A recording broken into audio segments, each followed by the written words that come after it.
Another question I've gotten recently, there was an article published a few weeks ago, and the opinion was that if the buyer gives an inspection response and the seller doesn't instantly agree to all of the requests from the buyer, that the buyer can walk.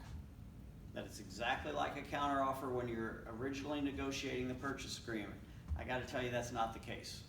I think we all understand when we're negotiating the original purchase, if the buyer says we want these 5 things and the seller says we'll only do 3 of those things, we're countering these 2, the buyer can walk.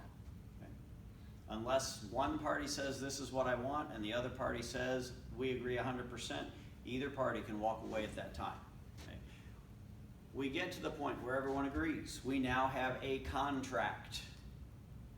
At this point, did all of the parties agree to what's going to be repaired, what's not going to be repaired, what's going to be paid for by whom? No, they did not. It's still something that has to be negotiated with respect to this contract.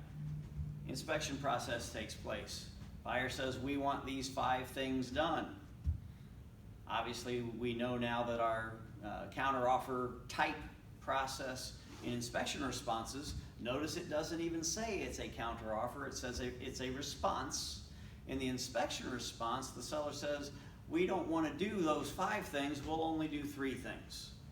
That article that I first mentioned basically says at that point, no matter what, the buyer can walk because the seller didn't agree to all 5. Not the case. It is not a counteroffer. It is a negotiation to amend an agreement that's already in place. I think we all know that sometimes buyers don't offer their top dollar. They hope the seller will sell them the house for this price. Seller says no, and the buyer says, okay, we'll come up. Okay. Same thing on this. The seller might say, can I get by with only doing 3 of the 5 requested things? And the buyer says, no, I really want all 5. And then the seller can say, okay, I'll give you all 5. That is the way that this can happen in the inspection response process back and forth.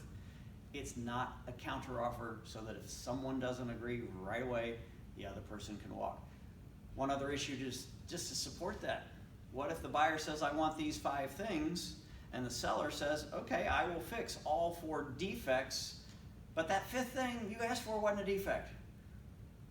If the seller says, no, I don't want to do it because it's not a defect, can the buyer walk away? Well, no, they can only walk away if the seller doesn't fix a defect. So one more reason to tell you that negotiating the inspection is not like negotiating the original contract.